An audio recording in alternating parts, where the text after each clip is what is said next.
Hey, Shalom. First and foremost, I give all praises, honor, and glory unto Yahweh, Ba'ashem, Yahushai, Ba'ashem, Rakakwadash. Double honors to the apostles and the elders of Great Millstone. Peace and salutations to the Akim, to the elect that are scattered across the four corners of this earth, pushing this truth and faith and sincerity.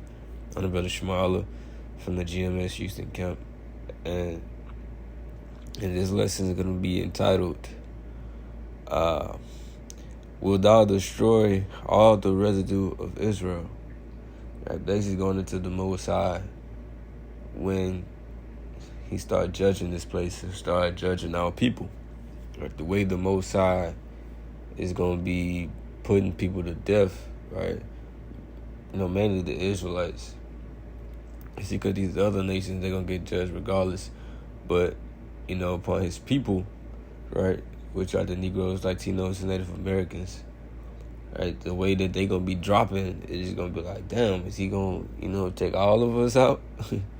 See, because the Most High, he coming through with wrath.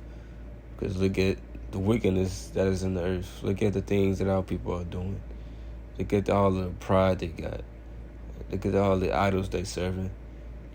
They doing whatever they want to do. Right? And the prophets are everywhere. The word is going out, right? They scoff, they laugh, they mock, or they prolong, right? To do whatever they want to do, and think that this is always going to be available because growing up in the world, you never thought that Christianity was going anywhere. It was never taught that Christianity is going to be here for a certain amount of time. And then, hey, it's a wrap. Then you ain't going to be able to be saved or the doors of mercy going to close. Nah, it wasn't taught that. So people in the world, it's like, man, they got all the time that they need, right, to do what they want to do, live their life, be homosexuals, right, be whores, be adulterers, right? And then when they get old, up in age, now it's time to turn your life to the Lord. Hell no, it ain't like that. When this truth, you supposed to take heed and hearken now. As soon as you hear it, you supposed to hearken, you're supposed to listen, take heed, and start making that change. See, it's no time to be waiting down the line because the Most High is about to put a lot of people to death, right? But a lot of people they basically get the most out of hand, right? They basically cast off this truth. You see, but it's a price to pay. You see, it's a price to pay, right? And ultimately, the Most High just got them blinded, and he used Esau Edom to do it. You see, but the Most High is about to kill a lot of our people. The scriptures say 2/3 of the nation of Israel are gonna perish over here in America, right? And it's a lot of Israelites over here. Right, so when they start dropping dead, right, it's gonna seem like the Most High gonna take all of us, but the Most High, he gonna preserve a remnant. But this is Ezekiel 9:4. It says, and Yahweh said unto him, go through the city, and to him, this is basically the Most High giving a decree to the angels to slaughter, or to set that mark first and then slaughter. Right? It says, go through the midst of the city, through the midst of Jerusalem, which is Jerusalem. It's not actually talking about the place Jerusalem, right, over in Israel, right, because Israel was a people before it was a place, right, because when you go back to Jacob, the forefather of the 12 tribes of Israel, his name was changed to Israel, right, before he even got in the land. You see, before we was even established in the land, you see, he already had the name Israel, right? In Egypt, when we were slaves, we were Israel, right? So Israel is a people, right, before it is even a place, right? Wherever we at, right, that is Israel. But it says, go through the midst of the city, through the midst of Jerusalem, and set a mark upon the foreheads of the men that sigh and that cry for all the abominations that be done in the midst thereof.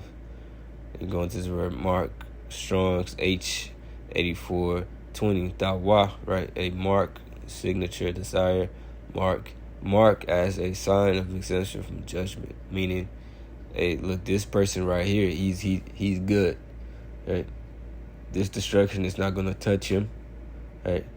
Don't harm him, right? Let nothing harm him. Let nothing happen to him, right? He's gonna see the salvation, basically. He, she, what? Because you're gonna have the elect. It consists of men, women, and children. You see. So the ones that had this mark, they're gonna escape this judgment. They're not gonna be judged like the rest of these people. They're not gonna be judged by teeth of wild beasts and newly created creatures, Leviathan, and letting Esau, have his way with him. Nah, it ain't gonna happen that way. These type of things are gonna be reserved for the wicked, right? The famine, pestilences, right? The missiles, all of that, man, gonna be reserved for the wicked of our people, right? And also the heathen. It says, and that set a mark upon the foreheads of the men. And in that mark, ain't nobody gonna be drawing nothing on your head, or you gotta write something on your head. Nah, this is a spiritual mark. Yeah, this is what this is talking about. The ones that have this truth and that believe in Yahweh Shai, right, in their spirit, right, in your mind, right, that mark, that seal is set upon you. And it said a mark upon the foreheads of the men that sigh and that cry for all the abominations that be done in the midst thereof. And this is what the elect is doing when we are teaching in our day-to-day lives, even in the spirit. We are complaining. We're praying to the Most High. We're setting up curses, right? Because of the things that we are seeing, the things that we are witnessing, the things that we are hearing, just like Lot did in Sodom and Gomorrah. America is spiritually Sodom and Gomorrah, right? All over again for the things that are going on. Lot, it said he was vexed from what he seen and what he heard, and we are the same way. Right? We don't love it here. We don't want to be here for many years, right? We don't love the current condition of America, right? We want America to be destroyed. That's why we are sighing and crying for the Most High to judge this place, and He's gonna do it. I believe that's Luke 18 when He was like, "Shall He not avenge His very elect, which cry day and night unto Him?" He gonna do it. All right. Verse 5, it said, to the others, He said in mine hearing, go ye after him through the city, and smite, let not your eyes spare, neither have ye pity. Right? So these are other people, the ones who don't have that spiritual mark, the ones that's going to have that physical mark of Esau Edom, right? Which the MOTB, that the mark of the beast, right? Which everybody should know what that is by now. Right? All over the news now. You see, man, it's out there. Right? Anybody that take that gonna be destroyed. It says, and to the others, He said in my hearing, go ye after him through the city, and smite, let not your eyes spare, neither have ye pity. Right? So the angels ain't gonna be crying when they fulfilling their duty. Right? They ain't gonna be saying, oh, I can't do this, man. This is just a woman, or this is just a baby, man. I can't do this, Most I know you tripping. They ain't gonna be saying that. It says, slay utterly old and young, both maids and little children and women. Right? So all of these gonna get it. Don't matter who you are. If you're on that list, you're on that list. But come not near any man upon whom is the mark, and begin at my sanctuary. Then they begin at the ancient men which were before the house. So the ones who got that mark, hey, the destruction is not for them, right? But for the ones who don't, it's for them. You see, and it's gonna start with the people, who knew they were Israel, the ones who knew this truth, right? But still, they were deceptive. They were liars. They were doing it for money. They were hirelings. You see, them people gonna get got. The ones that fell out, right? Verse 7, He said to them, defile the house and fill the courts with the slain. Go ye forth. And they went forth and slew in the city. And it came to pass, while they were slaying them, And I was left that I fell upon my face and cried, and said, it's Ezekiel. It said, "Oh, Yahweh power, will thou destroy all the residue of Israel, and thy pouring out of thy fury upon Jerusalem?" You see, so it seemed like that, man. He gonna take everybody out. Hey, that's because that power of the Most High coming with in this time, man. That's what it's gonna seem like. This is Sirach 18:24. Think upon the wrath that shall be at the end, and the time of vengeance, when he shall turn away his face. You see, so this is what we're supposed to be thinking about, right? Hey, at the end, the Most High is really gonna unleash his power. He really gonna unleash on our people, because judgment has been prolonged for so long. The Most High, it says he's long suffering. You see, so the Most High, he gonna act, because these people, they've been totally indulging in folly and sin, right? They're full of iniquity. The Most High got to do something, right? Because Ecclesiastes 8:11 says, because sentence against an evil work is not executed speedily, therefore the heart of the sons of men is fully set in to do evil.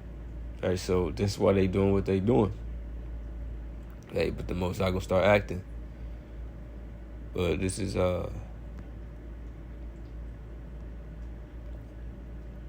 Habakkuk 3:2. O Yahweh, I have heard thy speech and was afraid. O Yahweh, revive thy work in the midst of the years. In the midst of the years, make known.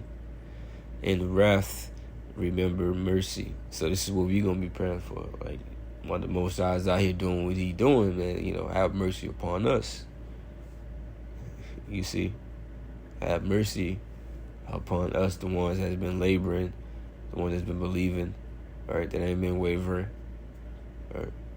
We seeking for mercy in that day, because we gonna need it. So with that, I hope this lesson will edify. Say shalom.